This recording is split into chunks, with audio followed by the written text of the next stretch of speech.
Bonjour et bienvenue sur 6x10. Aujourd'hui nous sommes le 20 décembre et je vais vous parler de mon brevet des collèges. Je vous laisse tout de suite avec la vidéo. Le brevet des collèges, premier diplôme que l'on passe dans notre vie. Et oui, moi personnellement je l'ai passé en 2007 et à l'époque du coup il y avait que 3 épreuves. Donc l'épreuve de français, l'épreuve d'histoire géo, éducation civique et l'épreuve de mathématiques. Alors juste avant de commencer avec tout ce qui est épreuve, j'aimerais vous parler des aménagements.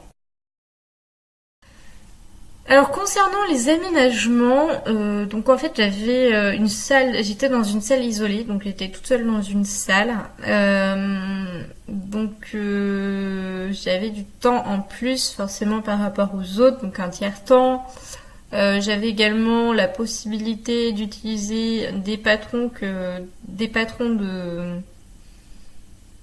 cubes, de sphères, de pyramides, voilà, plein de choses comme ça que m'avait fait la prof de maths en fait. Et donc ça avait été, on avait demandé si c'était possible et ils avaient bien voulu. Donc j'avais ça pour notamment tout ce qui était mathématiques, tout ce qui était par rapport aux problèmes visuospatiaux. Donc voilà, j'avais eu ça et je ne sais plus par contre si j'avais eu l'aménagement par rapport à l'agrandissement du sujet. Ça me dit rien, mais peut-être que je l'avais, mais il me semble pas. Hein. Je suis pas sûre. Bref, donc voilà les aménagements que j'avais. Par contre, je vous avoue que l'écriture c'était une horreur parce que forcément c'était j'ai dû gratter, j'avais mal au poignet, j'avais les fameuses ampoules, j'avais du crayon de partout. On avait l'impression que je m'étais écrit sur les doigts en fait, les mains. C'était assez joli à voir, cela dit. C'était assez artistique. Ouais, alors moi les gros problèmes que j'ai rencontrés, c'est surtout l'organisation.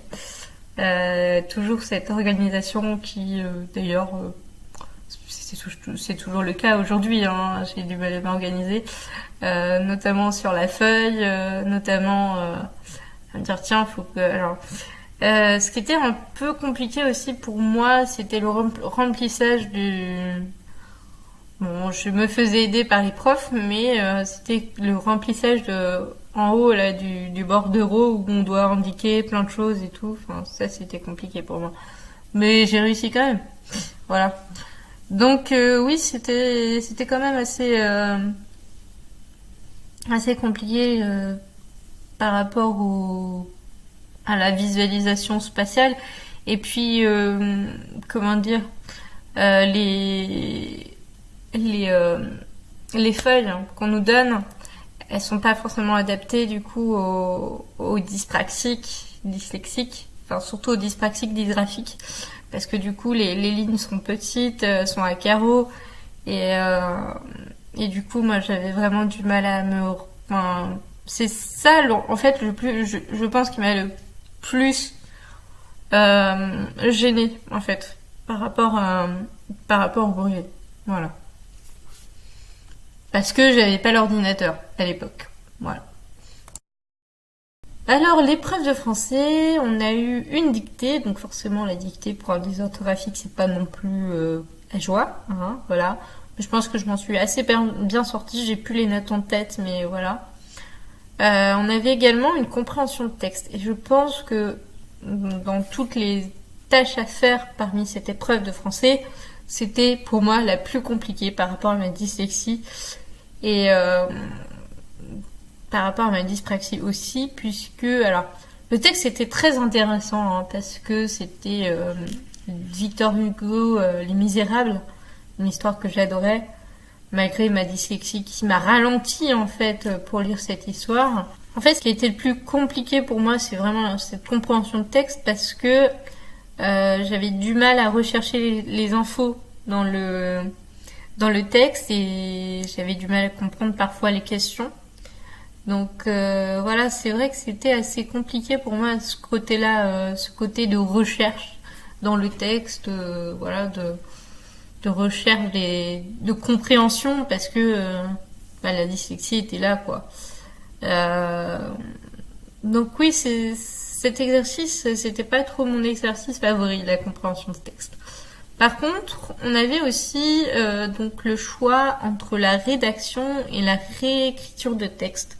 De mémoire, j'avais dû choisir réécriture de ce texte parce que pour le coup, j'avais pas envie d'être hors sujet par rapport à la rédaction en fait. Et je m'en suis plutôt bien sortie, donc je suis assez contente. Voilà. L'épreuve d'histoire-géographie, éducation civique. Alors cette épreuve, elle était en 3 parties. Et donc il y avait une première partie plus sur l'histoire géo, avec un sujet au choix. Il y avait 2 sujets, il fallait en choisir un des 2. Je me souviens plus exactement du sujet que j'avais pris, mais voilà.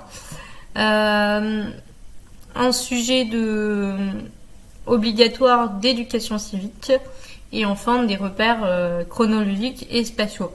Ce que j'ai fait direct, c'est que j'ai commencé par justement la partie chronologique, qui était en fait les repères chronologiques. Il fallait remplir un tableau qui était déjà fait, et donc voilà comment grappiller 4 points sur 4 ou 5 points sur 6 dès le départ sans forcément avoir trop réfléchi, parce que moi j'excellais dans le domaine des dates, donc forcément c'était vraiment un soulagement pour moi déjà d'avoir quelques points de grappiller, quoi. C'était plus compliqué au niveau spatial pour mettre en place c'était Copenhague et Athènes. Enfin bon, j'ai regardé avant le sujet pour m'en réimprégner, mais voilà, ça c'était assez compliqué, même encore, j'ai encore du mal à les positionner sur une carte, ces deux-là. Voilà. En ce qui concerne les sujets donc d'histoire géo et d'éducation civique, en fait l'idée c'est que on avait donc pour chaque partie on avait une compréhension de document et un paragraphe argumenté. Donc compréhension de document ça allait à peu près. Mais alors, le pire pour moi, ça a vraiment été justement le paragraphe argumenté. Donc en gros, ça veut dire qu'on avait 2 paragraphes argumentés à faire dans cette épreuve. Donc c'était d'autant plus fatigant parce que fallait s'organiser 2 fois plus du coup. Et non, c'est vrai que l'organisation m'a pas du tout aidé là-dessus. Donc j'ai plutôt compté sur les points, sur la compréhension de documents puis les repères chronologiques plutôt que sur l'argumentaire. Bon, je pense que j'ai quand même bien réussi malgré tout, mais c'est vrai que voilà, l'histoire c'était, les paragraphes argumentés c'est pas du tout mon truc. Autant j'adore la rédaction parce que c'est quelque chose que c'est moi qui l'invente, donc je sais m'approprier le truc et je sais assez bien écrire par rapport à ça. Mais non, un paragraphe argumenté, c'est vraiment pas mon truc. Voilà. Donc maintenant, on y va pour les mathématiques.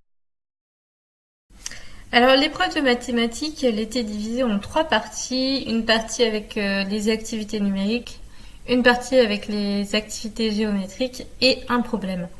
En fait, ce qui m'a posé le plus de soucis, c'est vraiment le tracé en géométrie. Mais au final, il n'y avait pas tant de tracé que ça à faire. Donc j'ai vraiment perdu des points en géométrie. Mais en fait, globalement, je m'en suis bien sortie parce que j'ai bien géré la partie numérique. J'ai bien géré tout ce qui était partie théorème, calcul et tout, au niveau géométrique. Et au niveau du problème, c'est pareil, j'ai assez bien géré au niveau de tout ce qui était calcul de longueur avec les théorèmes que je connaissais. Donc finalement, je m'en suis assez bien sortie en mathématiques. Mais c'est vrai qu'en fait, du coup, les mathématiques, c'était la dernière épreuve du brevet des collèges. Donc en fait, j'étais déjà assez fatiguée et je pense que la fatigue a fait que j'avais du mal en fait, malgré le fait que j'avais dormi et tout. Voilà, j'avais quand même un peu de mal enfin, c'était la lenteur qui m'a plus gênée, puis la précision aussi pour le tracé, qui m'ont plus gênée dans cette épreuve en fait. Et à la fin, j'avais la main qui me faisait mal, j'en pouvais plus quoi. J'ai donné toutes mes forces. Voilà, j'ai donné toutes mes forces pour les mathématiques et ça a payé. Voilà. Donc je vous retrouve tout de suite pour les résultats du brevet des collèges. Les résultats du brevet, c'est ce que vous attendez tous. Donc les résultats du brevet, pour moi, j'ai eu mon brevet. Je l'ai eu. Et attention, je l'ai eu avec mention bien. Et oui, moi-même j'étais surprise. Je pensais pas déjà de base, je pensais pas l'avoir. Alors encore moins avec la mention bien. Vous voyez ce que je veux dire. En fait, c'est vraiment cette volonté que j'ai eue de mettre le plus d'efforts possible le plus de force possible dans cette épreuve qui était le brevet des collèges, la première épreuve que j'ai passée du coup de ma vie. Donc c'était quand même assez valorisant, mais c'est vrai que en fait j'avais tellement pas confiance en moi avant le brevet, j'avais tellement pas conscience que en fait j'avais des forces qui étaient incroyables, cette force qui était la volonté, vraiment c'est cette volonté, cette rage de réussir, ça m'a permis vraiment de battre des montagnes en fait, toute cette force. Et je puisais vraiment de cette force pour me dire allez, il faut y arriver, il faut y arriver, il faut y arriver, il faut y croire, il faut y croire. Et même si j'y croyais pas au fond, hein, honnêtement, on va pas se mentir, j'y croyais pas forcément. Non, franchement, ça a été vraiment un exploit. Je pensais pas du tout arriver à ça, quoi. Mention bien, quoi. Donc ça veut dire que j'ai aussi la bourse du mérite. Voilà. Donc ça, c'était plutôt cool, quoi. En ce qui concerne l'orientation en seconde, j'avais pris l'option SSI, l'option Easy, Initiation aux sciences de l'ingénieur. Il y avait d'autres options possibles, genre SES ou des conneries comme ça, mais moi ça m'intéressait pas du tout. Moi j'étais plus intéressée par la technologie, par l'informatique. Et donc bien j'étais en Easy. Donc voilà, on parlera de ça demain dans une nouvelle vidéo. Je vais pas faire que la seconde, hein, je vais faire tout le lycée en fait. Ce sera beaucoup plus simple. Voilà. Donc on se retrouve demain à 19h pour une nouvelle vidéo. En attendant, n'hésitez pas à liker, à commenter cette vidéo et à la partager. Je vous dis à très bientôt pour une nouvelle vidéo.